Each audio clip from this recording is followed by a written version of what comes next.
Assalamualaikum warahmatullahi wabarakatuh. Selamat pagi, kembali lagi di channel Ratna Julianti. Kali ini kita akan melanjutkan pembahasan berikutnya di materi molekul pada benda mati dan makhluk hidup. Nah, kita kali ini akan membahas tentang materi dalam kehidupan sehari-hari beserta dampaknya bagi kesehatan. Yang pertama adalah oksigen. Oksigen ini merupakan gas yang sangat mudah terbakar. Kemudian suatu materi dapat terbakar apabila terdapat sejumlah oksigen yang cukup. Nah, selain itu, oksigen juga bersifat dapat larut dalam air. Nah, kehidupan ekosistem dalam perairan itu dipengaruhi oleh kandungan oksigen yang terlarut di dalamnya atau kita kenal sebagai DO atau dissolved oksigen. Nah, hewan-hewan air itu dapat bertahan hidup apabila oksigen yang dikandungnya itu tidak kurang dari 5 ppm. Nah, kalau kurang maka hewan-hewan tersebut akan mati karena kekurangan oksigen. Kemudian yang kedua adalah nitrogen. Nah, nitrogen ini merupakan nitrogen yang merupakan komponen penyusun DNA atau asam deoksiribonukleat dari makhluk hidup. Nah, komponen penyusun udara juga terdiri atas gas nitrogen, yaitu sekitar 78%-nya. Nitrogen ini diperlukan tubuh untuk sintesis protein dan asam amino. Nah, gas nitrogen juga berguna dalam industri pada pembuatan amonia yang merupakan bahan baku dari pupuk.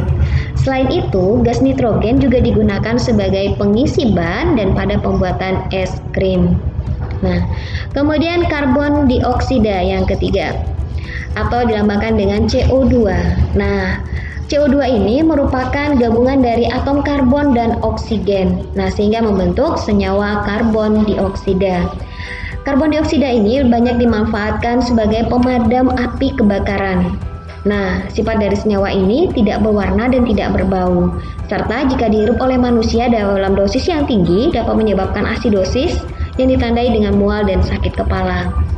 Senyawa karbon dioksida biasanya dihasilkan dari proses pernapasan dan reaksi pembakaran senyawa karbon.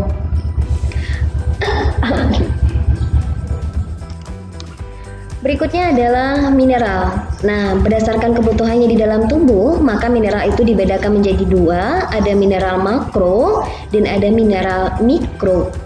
Untuk mineral makro yaitu yang diperlukan dalam tubuh dalam jumlah yang cukup besar, contohnya natrium, kalium, kalsium, magnesium, fosfor, dan klorin. Sementara mineral mikro yaitu yang dibutuhkan tubuh dalam jumlah yang sedikit, contohnya ada besi, seng, tembaga, iodin, dan fluorin. Kemudian yang kelima adalah produk rumah tangga. Produk rumah tangga ini ternyata banyak menggunakan senyawa-senyawa dalam bahan kimia. Ada bahan pembersih berupa sabun dan deterjen. Sabun dan deterjen itu bekerja dengan cara menurunkan tegangan permukaan sehingga air mudah membasahi permukaan benda. Kemudian menarik kotoran pada benda tersebut. Jadi ada pada sabun itu bagian yang hidrofob dan ada yang hidrofil. Kemudian ada bahan pemutih. Pemutih ini untuk menghilangkan noda atau kotoran yang membandel pada pakaian. Nah, itu banyak kandungan zat kimianya yaitu berupa zat klorin. Kemudian ada bahan pewangi. Nah, ini biasanya digunakan sebagai pengharum ruangan, pengharum badan maupun pengharum pakaian yang di dalamnya terkandung fragrance atau wangi-wangi dari bahan yang digunakan. Kemudian ada pembasmi hama. Nah, pestisida, jelas nih, pestisida merupakan zat kimia yang digunakan untuk membunuh hama, baik yang berupa tumbuhan, baik itu yang untuk membunuh serangga, yaitu disebut dengan insektisida. Kemudian ada yang digunakan untuk membunuh herba atau tumbuhan perdu, yaitu herbisida. Lalu ada nematisida, itu untuk membunuh siput. Kemudian rodentisida, ini untuk membunuh sejenis binatang pengerat atau tikus. Lalu ada fungisida, yaitu untuk membunuh jamur. Kemudian material bangunan. Nah, ternyata material bangunan itu juga banyak menggunakan bahan-bahan kimia. Nah, bahan bangunan ini ternyata ada yang berbahaya dan ada yang tidak. Nah, misalnya pada kayu. Kayu ini merupakan bahan material alami sehingga lebih ramah lingkungan. Kemudian ada pipa PVC.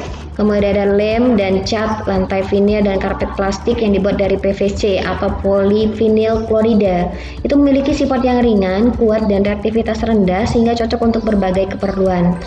Nah, pembakaran bahan-bahan tersebut dapat menimbulkan uap asam klorida yang dapat mematikan tanaman. Kemudian ada cat sintesis. Cat sintesis berupa besi atau kayu, thinner atau cat epoksi yang mengandung etil alkohol yang dapat memicu gangguan saraf, darah, pernapasan, mata, selaput lendir, dan eksim pada kulit. Lalu ada asbes yang digunakan pada plafon ataupun atap dapat berpengaruh buruk bagi kesehatan kita. Nah, asbes ini tersusun dari serat yang sangat kecil dan halus sehingga tidak terlihat oleh mata dan memiliki sifat sangat ringan. Nah, asbes yang dihirup dapat menyebabkan kanker setelah 20-30 tahun kemudian. Nah, penyakit yang ditimbulkan oleh gangguan paru-paru, asbestosis, dan dikenal dengan penyakit asbestosis, dan ada penyebab maka disebut sebagai bahan yang bersifat karsinogenik, yaitu menyebabkan kanker. Oke, demikian penjelasan kali ini. Semoga bermanfaat. Terima kasih. Assalamualaikum warahmatullahi wabarakatuh.